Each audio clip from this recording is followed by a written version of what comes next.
Good morning and welcome to our webinar on addressing homelessness in Phoenix and Houston. I'm Linda Jensen. I am the Education Director for the Arizona Housing Coalition. And I know that many of you are coalition members, but for those of you who are not as familiar with the Arizona Housing Coalition, we are a statewide network of individuals and organizations who all work toward a common mission of ensuring that every Arizonan has a safe, affordable place to call home. Our coalition work is mainly in three areas. The first is coordination, ensuring that everyone is moving together toward that common mission. The second is advocacy, making sure that local, state, and federal policies and funding support our mission. And then the third is education, not only educating the public about the issues in the field, but also ensuring that our practitioners have professional development opportunities. So many of you probably attended our annual conference in February at the Mesa Convention Center, where we hosted Anise Parker, the former mayor of Houston, and she presented us with the efforts that were undertaken in her tenure to coalesce people around a common goal to address homelessness. And the conversation was fascinating. We wanted to continue it and continue our relationship with Houston because Houston and Phoenix have a lot in common in terms of size and complexity, and of course, the record-breaking heat that we are experiencing right now. So the conversation today brings in Houston and Phoenix and takes on this conversational format. Note that we are using a webinar, which means you can see and hear us. We cannot see or hear you. So if you have comments or questions, you are welcome to use the chat during our webinar, and then we'll get to as many of those as we can in our hour together. So today we have a moderator from the field, one of our stars and one of our experts. You know, Amy Schwabenländer, who is the CEO of the Human Services Campus. She is an activist, she's a humanitarian, she is a courageous leader. We appreciate the expertise that she brings to the work that all of us do. And I suspect that not only will she moderate today, but perhaps lend a little of her own expertise to the conversation because she has depth and years of experience in the field. And with that, I turn it over to Amy Schwabenländer. Thank you, Linda. Thanks for the very kind and generous introduction. Thanks for inviting me to be this moderator. We know Phoenix and Houston have shared ideas and thoughts over many years, and there's still a lot to learn from each other. Each of our communities are at slightly different places, and excited that Rachel and Mark agreed to sit and have this conversation today. There's a question right away in the chat, and yes, the session's being recorded. If you registered, you will get the recording in a link in an email after the session ends today. So stay tuned if you can listen, otherwise watch for that link later. So before we jump into questions, discussion, I want to introduce Mark, who he has worked for the city of Houston for 12 years. His current role is special assistant to the mayor for homeless initiatives for 7 years. He holds a JD from South Texas College of Law in Houston. And Mark, what in another 30 seconds or so, what do you actually do for the mayor's office? So I don't read from your bio. Tell us in your own words. No, I appreciate it, Amy, and thank you to the Arizona Housing Coalition for sponsoring this forum, and over 135 participants. It just shows how important, how big of an issue this is for the Phoenix and even greater Arizona community. I'm the senior advisor to the mayor for homelessness. So I really advise the mayor and advise the city on our policies and how we respond to the challenges of homelessness and how we work together to reduce homelessness. I coordinate all the city departments around our policies and our programs. I work with and I lead all of our external engagement and initiatives. with the greater homeless response system. Here we have 100 different organizations that all work together collaboratively on our homeless housing response system known as the Way Home. And then working with our state and federal partners with one goal in mind. And that goal is not to respond to homelessness, but it is to reduce homelessness, which is our North Star. It's every day is a new challenge. But we keep on pushing through because accepting the status quo is not an option. Well, thanks for joining us today. Our other guest and speaker is Rachel Milne, who many who are in the Zoom room probably know.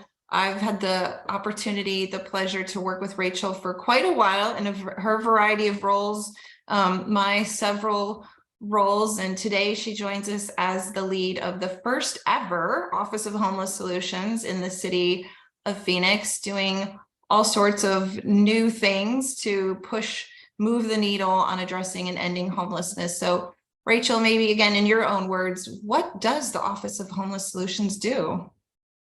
Yeah, thank you, Amy, and thanks Arizona Housing Coalition for inviting me as well to be here. So the Office of Homeless Solutions is a new office within the city of Phoenix. So I'm the first director and happy to be in this role. But really, our office was created to really transform the way the city of Phoenix addresses homelessness. We, for many years, had some great programs and really were contracted with a lot of nonprofit organizations to make sure to help fund the work that was being done.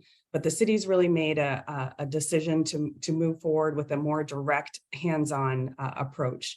And so I'm leading that effort as we move forward in this new way, continuing to work, of course, with our amazing nonprofit partners in the community, but also really having a hand in helping to not respond, but to reduce homelessness. I wrote that down, Mark. I really love that saying, to reduce homelessness in the Phoenix area as well as the region.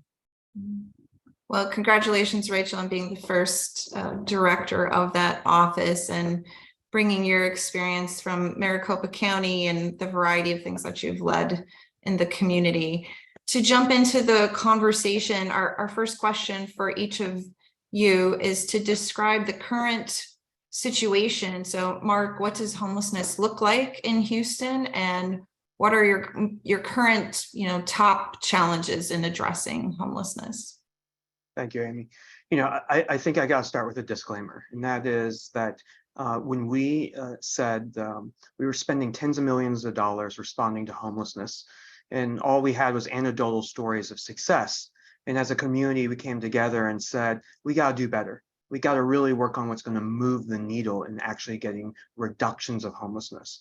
Not just manage it through clothes and shelter and food, but what can we do to actually solve the issue? And we went to many cities and we visited those cities and we learned from a lot of cities.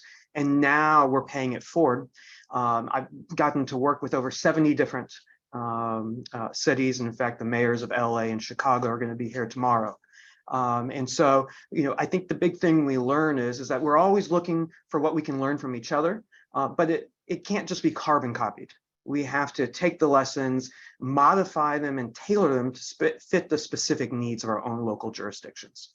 And so we started in 2011 with the 6th largest homeless population in the country, with over 8,500 individuals experiencing homelessness on any given night. From that point, we were named a priority community by the feds, which is like getting your wrist slapped. It's not a good designation. And the mayor at the time said, we got to change what we're doing. I want to make it a priority. And that's when we completely evolved and transitioned into a high power, high octane, results driven, data driven system to reduce homelessness. The two main factors of what we do is that we embrace data driven best practices. And then the second piece is that we have a unprecedented level of collaboration. We don't always like to use the word collaboration because it can be a loaded term. Collaboration to some folks means going to organizations whose directors go to lunch together. What we're talking about is the day-to-day activities and the resources being coordinated to maximize the impact. Without any new sources of funding, we were able to just use best practices and use that collective impact system approach to get substantial reductions in homelessness. Since 2011, we've reduced unsheltered homelessness by over 70%. We've reduced overall homelessness by over 60%. And even just in the past year alone, we were able to reduce the unsheltered street count by 17%. That's because philanthropy, city government, county government, the homeless response system, the private sector, the ecumenical sector are all rowing together in one direction. But we still have major challenges. Even though we've had major reductions, we still have homeless in Houston. People, when we talk about the success we have, that does not mean we're satisfied. In fact, that just puts even more pressure and weight on our shoulders. The mayor will say that, until everybody's off the streets, the job is not done. And if you came to visit Houston, you'd still see some encampments. You'd still see individuals experiencing homelessness. So we have a lot to do on that front. And our main issue here is resources. We have a housing-based system and an engine that can house lots of people very quickly, but it needs the gas to go, and that's the resources. Here in Houston, we get limited state dollars. We put no local general fund money from the city into homelessness because we don't have it, and we're not a Medicaid city. So the only dollars we utilize are federal dollars, and that's not enough for us to get the reductions of homelessness that people want to see. And so having sustainable funding is our chief challenge, as well as some of the nuanced issues of our homeless community that have to be responded to as well. Thank you. So Rachel, what, from your perspective, does homelessness currently look like in the city of Phoenix? And you're facing many challenges at the moment, some new ones thrown at you in the last 12 months that were, I'm sure, unexpected. So tell everyone in the Zoom room, from your perspective, what homelessness looks like today. Sure. So it's really great to hear Mark and to hear his numbers and to listen to what Houston has done and know that there is hope for Phoenix and in the region in Maricopa County in general, because we are still seeing huge rises in homelessness in the Maricopa County and the city of Phoenix specifically. The city saw an increase in unsheltered homelessness in our last point in time count of 8%. So our biggest challenge right now is unsheltered homelessness and trying to help find indoor places for people, given our extreme heat in this climate, as well as preventing as many people from coming into the system as well. Right now, our focus has really been that emergency solution for all of the people who are currently experiencing homelessness and coming into the homeless service system. But we are also very focused on trying to prevent as many people as possible from coming into the system and help them exit quickly into housing when possible. I think when we talked earlier this week, Amy, we mentioned a stat that's coming out of our system flow dashboard that for every one person that's housed in our system right now, 2 people come into the system. So we just need to get a handle on that, certainly. Our biggest challenge right now, and specifically in the city of Phoenix, is encampments, and specifically the large encampment around the Human Services campus, where we are under a court injunction to abate that nuisance. So we are working as diligently as possible with as many partners as possible to really address in the most humane way those individuals that are unsheltered around the campus.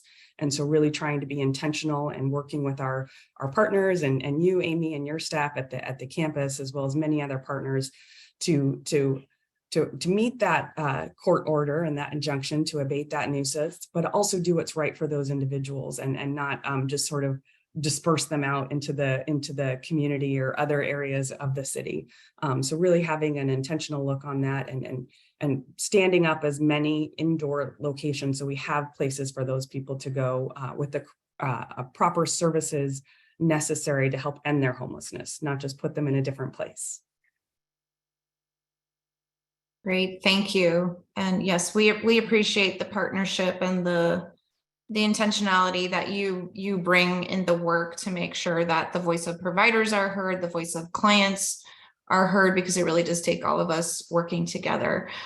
Mark, bouncing back to you, you mentioned, we hear the success stories out of Houston. You said you still have homelessness in Houston. So how do you manage dealing with kind of current crisis and triaging the new faces of homelessness while you also have to stay focused on those long-term solutions? Yeah, at the end of the day, the perfect system, if it had all the funding in the world, would focus on turning down the spigot of the inflow into homelessness, at the same time triaging all those that are already experiencing homelessness. Unfortunately, we don't have those resources in Houston. And so what the data, once again, we're data driven, what the data shows that if you have to pick between prevention and actually triaging, you pick the triage. Now, the data also shows if you have the resources, you should be doing both. So for us, it's single focus, a big focus, all on the long-term solution.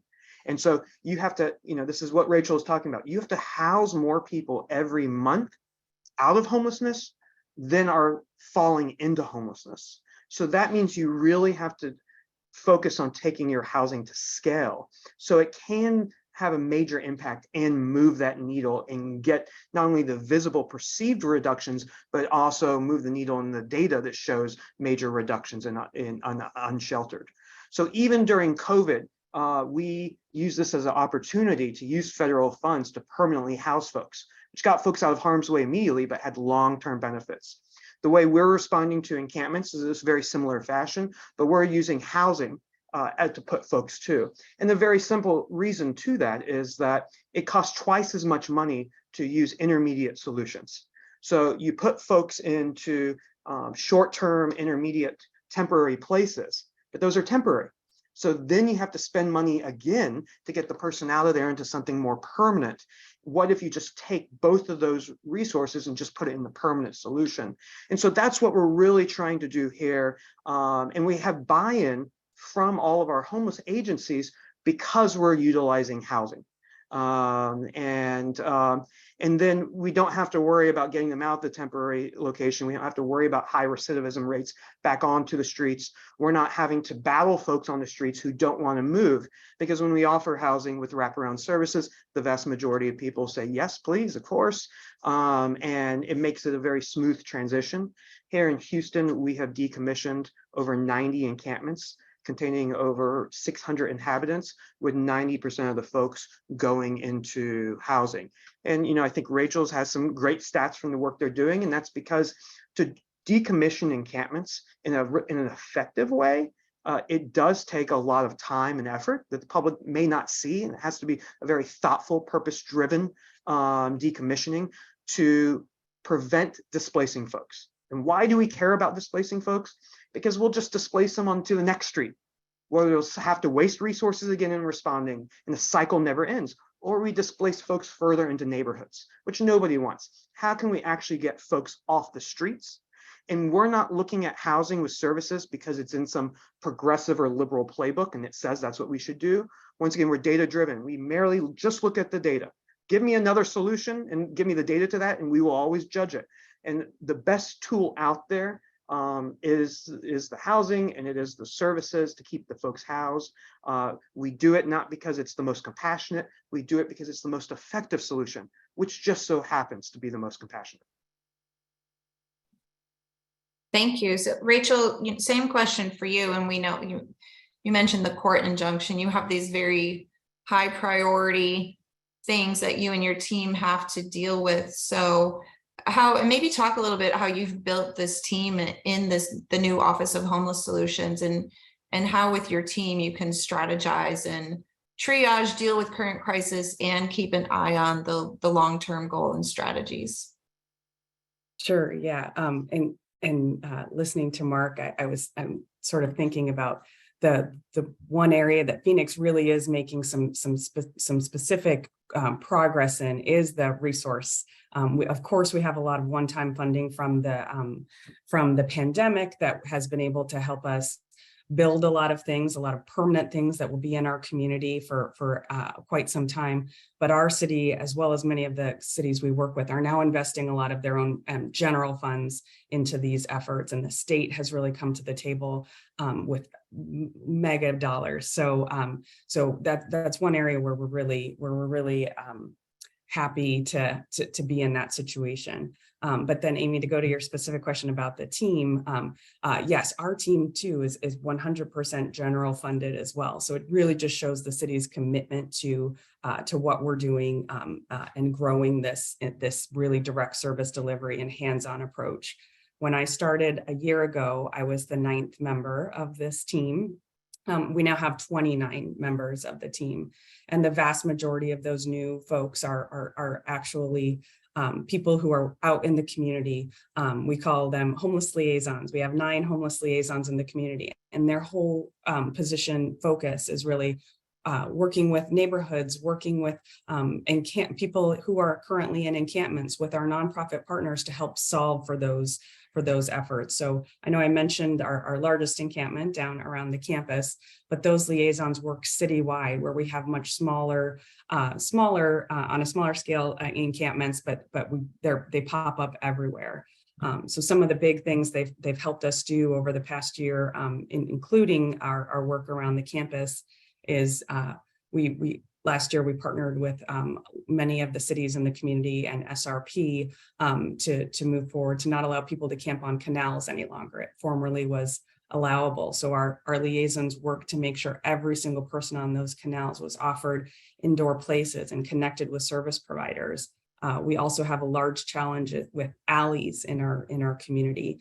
We've had some really tragic accidents with people sleeping when in our trucks, our public works trucks come through those alleys to service garbage, and people have been injured and passed. So we're working on closing down all alleys to camping right now. So we've got many initiatives that we're really focused on, while also being really supported by the city. And again, I know I keep harping on this, but the city is really seeing the value in these efforts and seeing the value of having this office and these hands-on approaches with our partners, and is investing in that. So I don't know if I answered all the question, Amy, but that's what I got.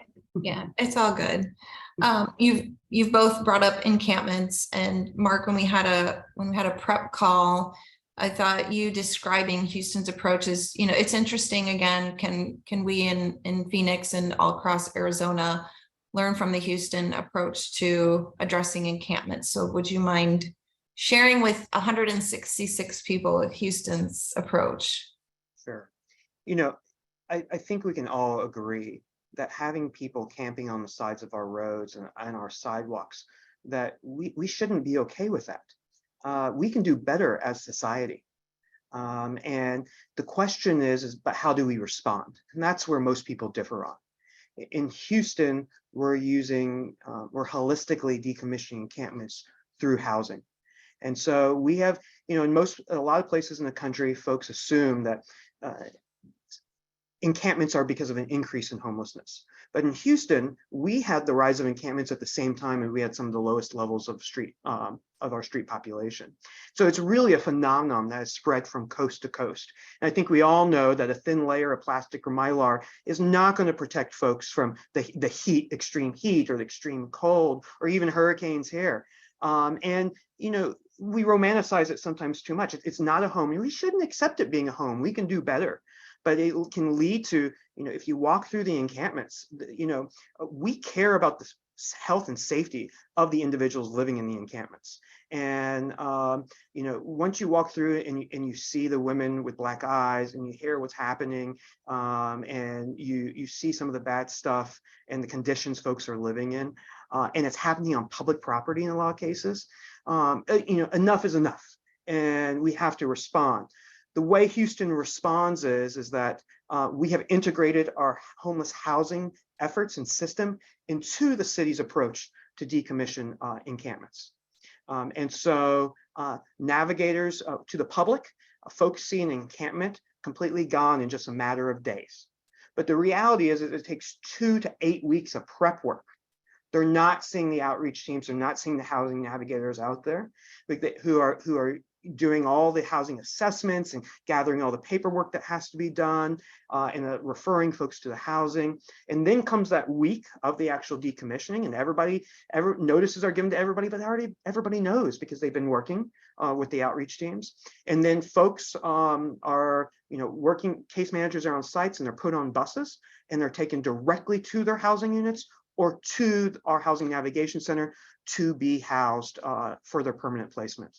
And then the area, when there's nobody left at the area is cleaned, and only then does it turn into an enforcement matter where we have specially trained officers from part of our differential response team who are trained to deal with vulnerable communities, who make sure that the public health and public safety issues do not reemerge at that site that were hurting the folks who were inhabiting those encampments as well as the communities around them. But what we're finding is that, we could just go offer shelter and 98% of the folks would say no, thank you, for various reasons, some of it legitimate and some of it not. But when we are offering the path to housing, 90% of the folks are saying yes.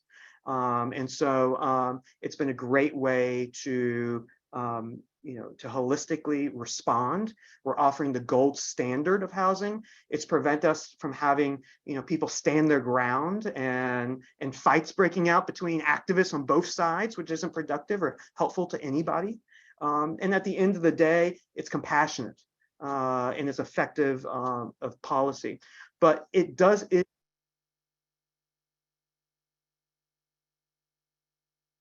different groups are all having to work together on just even one encampment decommissioning. But the secret sauce is in the first place, or else it can be difficult to actually pull off. You're cutting in and out a little bit, Mark, I think so. 5,000 individuals in 1 year, and it's still not have an impact on encampments. And because of that, because our entire homeless population, the majority are sheltered. Of those that are unsheltered, the majority are not in encampments, but that's the most visible piece of it. And so, the reality is until people start seeing and the difference on encampments, they're not going to believe any work is being done and anybody's being housed system-wide. And so by responding to encampments through housing, we've actually been able to garner support. People say, where do these people go? Are they in jail? No. Are they down the street? No. Well, where are they? I say they're housed. People say, where can I write a check? It's caused local elected officials to say, I want to double down on our support of housing, when originally they were questioning whether housing was actually a solution or not. We can build, I know a lot of places are doing tiny homes, and that's housing, that's great. But once again, we don't have the time or resources to not focus on things that we can't bring to scale. So we take tiny homes and we stack them on top of each other, and we call them apartments to bring them to scale. Or sanctioned campsites, sanctioned campsites get used, and they could be 100% utilized, but that doesn't mean there's necessarily less individuals in encampments or there's a less number of encampments. And so we do what we can do to not only respond to encampments, but it also reduces our homeless population. What do you call a homeless person in a temporary facility? Homeless. So if you can use the long-term solution to even encampments, not only are you getting the win on the encampment, but you're also getting on the win on driving your overall homeless numbers down. Mm-hmm. And Mark, if I can, when we talked maybe a month or two ago, you talked about the difference between visibility and vulnerability. And since right now you've been talking about visibility, maybe you could share with this group your thoughts on how to think about that, how to talk about it. Where do we really put prioritization when we think of visibility and vulnerability? So, as federally required, we're always constantly focused on the most vulnerable. And that makes sense. And we should be focused on the most vulnerable. But then we get into this issue of, we'll house, just one person from this encampment and 3 from this encampment, who are at the highest levels of vulnerability. But to the public, nothing's been done. And so we started saying, and we were starting to lose support for what's the data-driven most effective strategy of housing.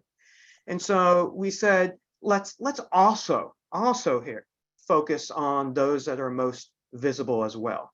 Now, to lots of service agencies, they said, that's wrong. You should only be focused on vulnerability.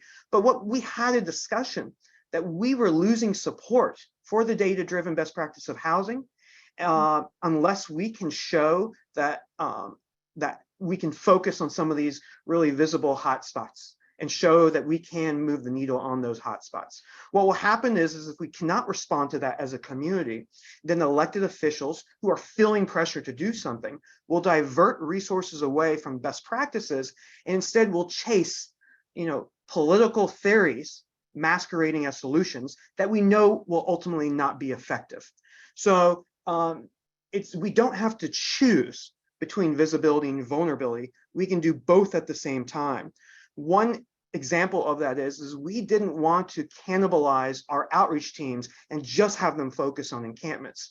So the city and county funded additional outreach teams that were just focused on encampments, so all other pre-existing teams could stay focused on those that were most vulnerable in scattered locations. We can do both at the same time. We don't have to, rob Peter to pay Paul here. We don't have to house somebody that's most visible and not house somebody that's most vulnerable. If you can create enough housing and you work on that, you house everybody, but you're keenly aware of doing vulnerability and doing visibility at the same time.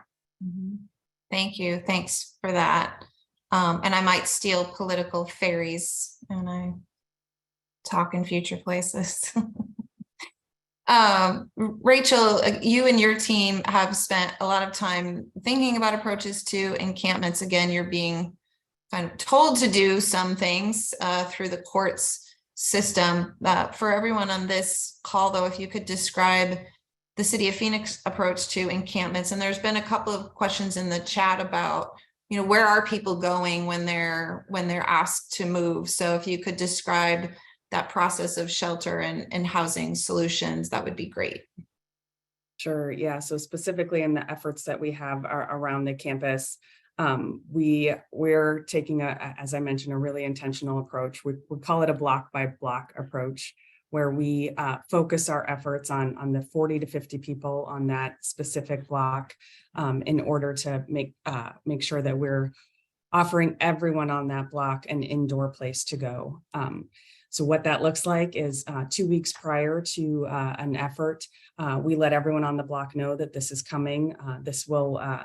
We will be offering everyone indoor locations, but after my cats are going crazy over here. After that day, we essentially close that block to camping. So giving them lots of notice, working with them over a 2-week period so that they are well aware that this is happening.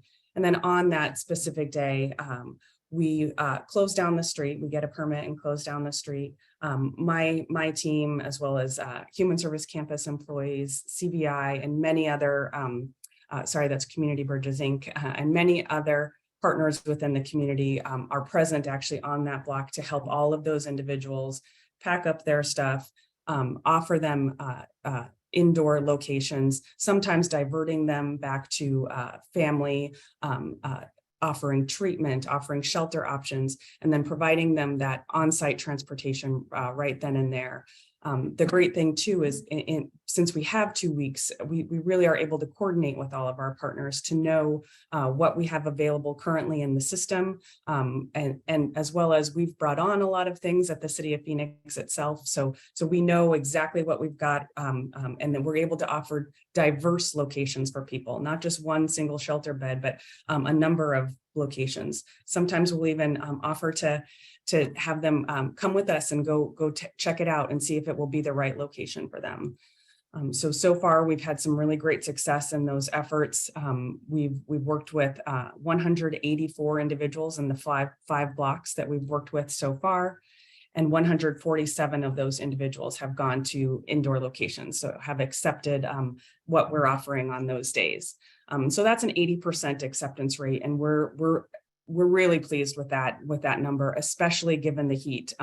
As Mark was saying earlier, like a little Mylar tent is not a home. It's not safe in Phoenix to be outside on the street. It is not safe to in 119 degrees to be on in the right of way. So we're really happy that 80% of the folks that we've worked with down there have moved into shelter, into a temporary location, but those temporary locations have all of the services to help them move then into that more permanent location. So we're funding our partners with all of this, we're funding them properly so that when folks are in a temporary situation and sheltered situation, they have the resources necessary to help end their homelessness and move on to that next level. And then also I wanted to point out too that the city is also very focused on its housing plan, which isn't focused completely on affordable housing. It's focused on all the levels of housing, because here in Phoenix we need all types of housing, but really my team is really working on increasing the number of permanent supportive housing units that we have, and happy to have the city of Phoenix mayor and council supporting us in those efforts. And we've recently purchased a property we're converting to PSH, and have a lot of fires going at the city right now. A lot of different things happening to help get to that permanent solution. Thank you, Rachel. Switching gears a little bit, although this topic affects the unsheltered population much more so than any sheltered or housed population. Houston and Phoenix both are in the middle of heat waves. I talked to a reporter who called it a historic heat wave, and apparently it is, because we're on day 27 of the high temperature being over 110 degrees. And Mark, when we chatted, we know Houston's going through a similar heat wave. So since we're having this call and everyone in Arizona deals with heat issues, what is Houston doing to provide heat relief? Are there strategies, practices that you can share with us here in Arizona that we might learn from you? Of course, I think, and you're exactly right. We both cities are going through extreme heat waves this summer. You guys have a dry heat, and we have a very wet, humid, awful heat. Besides doing the normal stuff of having cooling centers during the day, that we use pre-existing public facilities for those, and making sure that people know about it and water is being distributed. Once again, our focus is on housing. There's only a limited amount, it's not, and I'm going to talk in the context of Rachel's office, but this is much bigger than just Rachel's office. You have a very limited amount of capacity and resources, and it's tough to just try to respond to heat and triage the heat, and also respond to all the encampments in the court order, and try to get reductions in homelessness and do long-term solutions. You can't do it all. So you do the baseline that you need to do to ensure that people are safe, but then you really, really still focus. We respond to crises with long-term solutions. And on top, we have had 7 federally declared crises and disasters in Houston in the past 8 years. And with we've had 2 years in a row, we've had extreme winter storms that we had to have warming centers.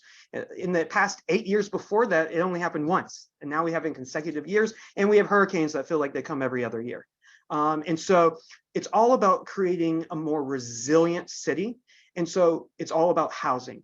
Every person who's homeless that we can get off the streets today is one less person we have to respond to when there's a crisis, or when there's a hot weather, or when there's a hurricane.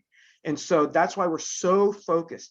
Even the way we respond to these crises is by staying still laser focused to pulling off the long-term solution of housing.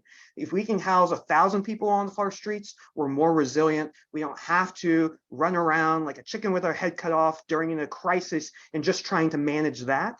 And so just trying to stay laser focused and trying to see how those long-term solutions can be part of the crisis response. Thank you. And so Rachel, again, Phoenix as a new office of heat something, you can say all the right words. What updates can you share with people who are here local in Maricopa County, and maybe for people in other parts of Arizona to consider as ways to address the need for heat relief? Yeah, to Mark's point, we know this comes every year, right? This is we certainly weren't prepared, I don't think, for whatever we're at 25 days in a row of over 110, but we know it gets hot in Phoenix every year. And so, yes, the city has an Office of Heat Response and Mitigation that is really doing some transformative things at the city, really data driven as well. And so we're excited to partner with them when we do. But obviously, in our community, the Maricopa Association of Governments really leads the heat response efforts, and so the city partners with MAG on the heat relief areas. And then they've also, our heat response has mobile teams that go out to parks where we know there are unsheltered folks. They're out around the Human Services Campus encampment. They're everywhere, and not only providing water and shade, cooling towels and other mitigation efforts. Last year, I think we had a record-breaking year for heat deaths in Maricopa County, and the majority of those deaths were people experiencing homelessness. So it's something we're really focused on as well. My office brought on 2 new heat response locations this year in partnership with St. Vincent de Paul, one sort of in the northern part of the city and one more just south of downtown. So it's something that we plan for every year, but every year when it comes, I know we know it's coming, but it just hits us so hard, and there's just so much need to keep people as safe as possible and to prevent as many deaths as possible. Thank you, Rachel. Our last question that we wanted each of you to chat about relates to housing and building a unified plan. And so I've gone through the comments and questions in the chat, Mark. But when you talk to us about Houston and the housing effort and how you built a unified plan, a couple of things that I think you'll incorporate anyway, but there was a question about accessibility. Is there long-term housing that's accessible for people living with disabilities? What are the funding sources that Houston has used to create such an inventory of housing? We know there's differences in zoning, so maybe share your thoughts on that as well. And I think if I heard you talk about the data right, and what I know and what you've said today, there was a shortage of housing, and now you've either caught up or maybe you're even ahead. There's one comment, maybe it sounds like there's an overabundance of housing now in Houston. I'm not sure if you think there's enough, or does Houston need more? And how did you do this in such a bipartisan, or was it a nonpartisan way? How do we get people working together across that real aisle between parties? And then if you could share a little bit about housing first, because I think sometimes we hear housing first and we hear people talk about permanent supportive housing and we're not sure, are you using that housing first and harm reduction philosophy or not? And again, you are data driven. So what does the data tell us about housing first and its success? Okay, you had about 20 questions in there. Yeah. And let me try to Let me try to unpack some of them. Listen, I've talked a lot about housing, obviously. Maybe some folks are taking a drink every time I say the word housing as a game. But at the end of the day, just because we're so focused on housing doesn't mean we have an abundance of housing. I've seen several people say, how does Houston do that? And I laugh at that. We don't. We are like every major city in America has a lack of housing and a lack of affordable housing specifically. And when we were at 91% occupancy levels, we could still find some units. But once we increased our basis points of occupancy from 100 to 500 basis points, which happened the second year of COVID, we couldn't find units out there. When you strictly use federal funds like this, like we do here in our region, that means we usually have to find, they have to take a voucher, and they have to be all bills paid, and they have to be willing to take our client that may have a challenging background. It can be like finding a needle in a haystack, and it's very, very difficult. We are, but like I believe, Phoenix, the city and the county fund a landlord liaison team whose sole job it is to cold call and knock on doors. The mayor is doing a call to action, working with our apartment association, asking landlords, asking property management companies to be part of this solution. Our economic development office is opening up its Rolodex. I am meeting with folks. We're saying this is a priority for the mayor. We're telling folks it's a priority for the city. Will you be part of this? Sometimes it works, sometimes it doesn't. But that is one of our chief issues here is finding those units. To house somebody, you have to have the unit, you have to have the ability to pay the rent, and you have to have the ability to pay the services. You have to have all three. And sometimes it can be a game of whack-a-mole. We have the unit and we have the rent, we can't pay the services. For us right now in so many cities, the issue is the lack of the units. And so what we have to do is we can't shrug our shoulders and furrow our brows and just accept that it's, that's the truth and we can't do anything. We all have to see, you just can't say it's the city's responsibility. As a community, we all have to see that it's our collective responsibility to bust through that barrier and overcome those challenges. And it's literally figuratively throwing wet spaghetti against the wall and hoping something sticks. There's not one solution. So it is going out there and it's buying apartment complexes and transitioning them to be supportive housing. It's getting motels and transitioning them to be permanent housing. It's building from the ground up. It is providing incentives to the open market and getting landlords to be part of it. It is master leasing, or what some call parent leasing, entire block of units at a complex. It's all of the above to try to move that needle. Here in Houston, rents have outpaced salaries. The increase in rents have outpaced salaries more than even LA. And we have the second most evictions in the country here in Houston. 40% of Houstonians, according to the Rice University's Kinder Institute, does not have $400 to their name, and they can't get it from friends or family. So that means 40% of Houstonians are one missed paycheck, one broken down car, one medical emergency from being homeless. It is true, housing first has been going on for a while, but that is not the reason why we have homelessness. That's like blaming a hospital for people that are sick. The reality is that it's the lack of affordable housing and a whole other host of upstream system failures where people are falling through cracks. The last safety net out there is the homeless system. We're left with all the folks that have dropped through the cracks of everybody else's systems to try to assist and try to help, but that's what we do. But the reality is that having housing is not only prevent homelessness and prevent people from falling into homelessness, but it's also the key to reducing homelessness. And that's why that housing is so important. Old school housing, a lot of people call it transitional housing. It had a time limit. And it typically historically came with lots of barriers. So I got housing for you, but you can't smoke, you can't drink, you got to go to these classes every day.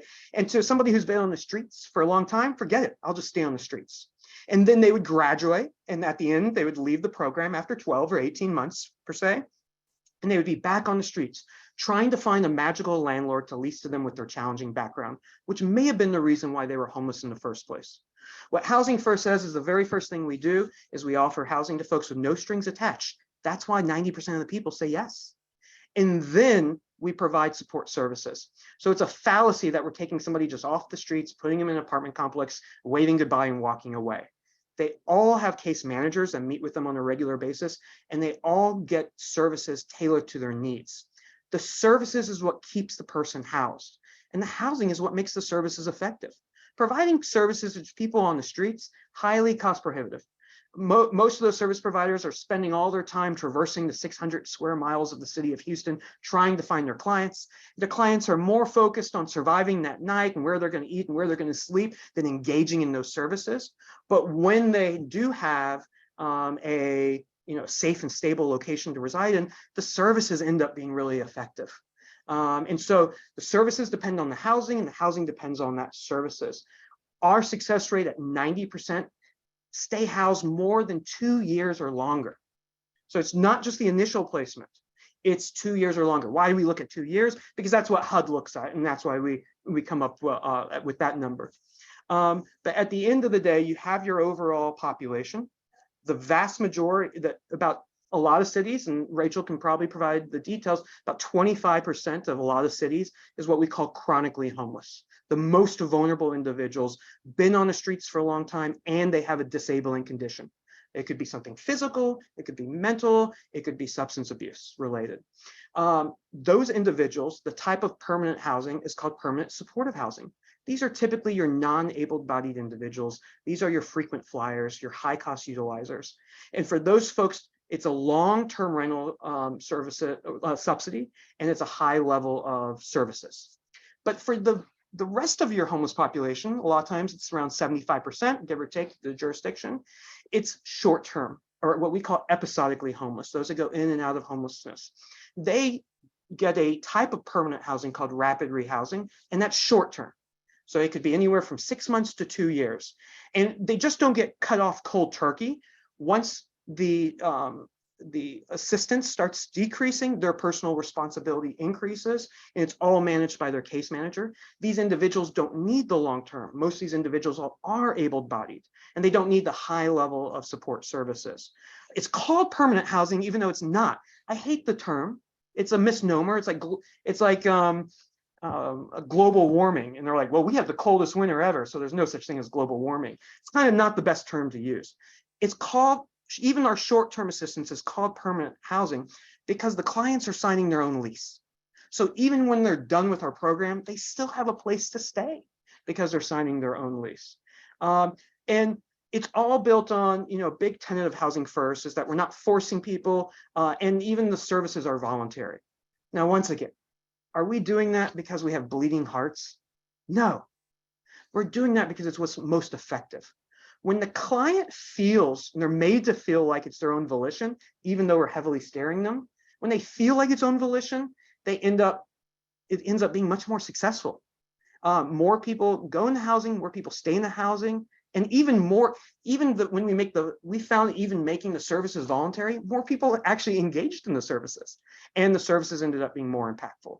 So that's why it takes both the housing and the services, and it's housing based. We've housed close to about 30,000 individuals permanently since 2012, currently with a 90% success rate, and we currently have 9,300 individuals in our housing programs. We could not do that without the public housing authorities. I can't stress how important that is. Our public housing authorities provide a preference. Now, lots of places can provide preference, but they give preference to everybody, so it gets watered down in impact. But what they're doing is they're providing a preference for homeless individuals through our homeless housing system. And that's the primary way that we pay rent. And then we're using the other federal sources that we get to pay for the services. We had the first 8 years of our system, we got major reductions without new sources of funding. And the sole way we were able to do that was just by actually working together in a collaborative fashion and using best practices. Now the issue in Houston is that money is keeping the 9,300 people we've housed. And if we want to house more people, it's going to take more services. But this is new for new resources. This is new for cities. Before, cities could ignore homelessness. But because of the pipeline into poverty and housing instability that we have, our housing systems, our number of homeless are just going to keep on increasing. And it takes a lot. You have to spend a lot of money just to keep status quo, to prevent an increase from happening, let alone get a decrease. But so often, the pressure just goes all to Rachel, and it's city, you fix this. But the reality is homelessness is a community issue, and it takes the entire community to respond. We all have to be seen as helping each other out, coming to that collective table, and we all have ownership to overcome these challenges. But the big challenge here is if people are looking to be 100% happy and 100% pleased, you're not going to be able to move that ball down the field. So when we have people around this collective table, I'm asking them to just be 80% happy. If we're holding out to be perfect, to perfectly be happy on everything and agree 100% on everything, we're not going to go forward. And on the question of, the politics, when homelessness is made into a political football, we all lose out. Even the folks who just want to not have to see folks, it is a nonpartisan issue. We have been in Houston using Housing First for a long time, getting major results before it even turned into a political issue, and it's ashamed of it that it did. But I think we have had even elected officials who may not seem like they would be really supportive. And the reason why is because when we talk about housing, it can be so conceptual as a solution. But when we create the housing, and immediately after that housing is created in, let's say, that council district, we can respond and decommission all the encampments, and all the encampments are gone. people can physically see the nexus between the housing and reducing the street count. And because of that, we get support from both Democrats and both Republicans to push forward. But we all got to be at that table. We all got to overcome these differences, because every single day that we're sitting here arguing and tearing each other down, problem's only just getting worse. People are falling into homelessness, whether it's Phoenix or Houston, every single day. And we have to act now. We have to act in a big, big way, and we have to do it in a collective way to be impactful. Thank you. You hit on almost everything. So we have 2 minutes left. I want to give Rachel a minute, because you mentioned the City of Phoenix Housing Plan, which I think was launched a couple of years ago now. What do you need from people who are listening to this, whether it's today live or recorded, to help you bring together this reducing homeless effort, the city's housing plan? And if you can mention accessibility for people with disabilities, because I think that's the one area we didn't really, unfortunately, get a lot of time to talk about. Yeah, I think the city has, as we talked about, the housing plan, which is really focused on not only creating new affordable housing or creating new units, not just affordable units, but also preserving affordable housing units throughout the community. So those are real things that we need to focus on, given our huge increase in population over the last few years. We just don't have enough. We need to build, we need to preserve. We lost a lot of units in the last few years as well to investors coming in and taking what would have been considered our C and D properties, and they're no longer available to our system. The one really shining star I think that we have in the community as well is Home Inc., which is really a data where I go for all my data relating to housing availability in the community. And then they just, I think, are celebrating 1 year of Threshold, which is the program that Mark touched on that we have here in Phoenix, funded by the county, a great program that's really focused on that landlord engagement, providing incentives to new landlords to come and list their properties with them, providing damage claims. So I think that has really been helping to move the needle. But again, having the influx of new units and preserving the units that we do have is just absolutely essential. So very, very proud to be a partner with Home Inc. and Threshold on their work there.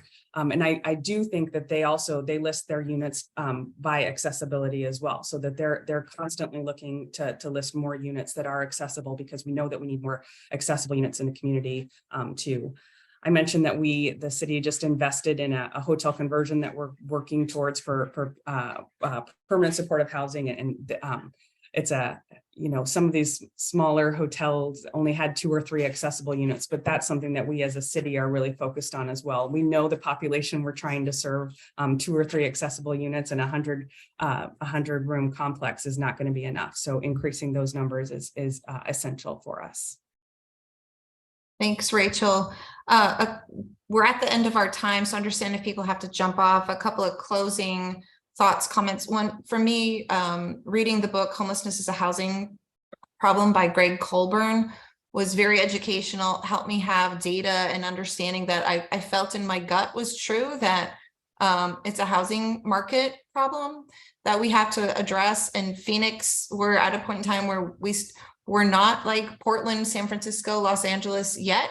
However, the author cautions that Phoenix could become like one of those cities. So what can we do? Having these kind of sessions where we're learning from people in other communities, what has worked and how do you create these unified plans? I encourage everyone I talk to read that book, Homelessness is a Housing Problem. Arizona Housing Coalition, thank you for bringing this together, having the idea, inviting the 3 of us in to have this conversation. Know that you'll send out an email with the link to the recording, as well as our email addresses if people want to reach out afterwards. I know we didn't address everything in the chat box because, per usual, when we talk about homelessness, we get connected to a whole realm of conversations that are all important.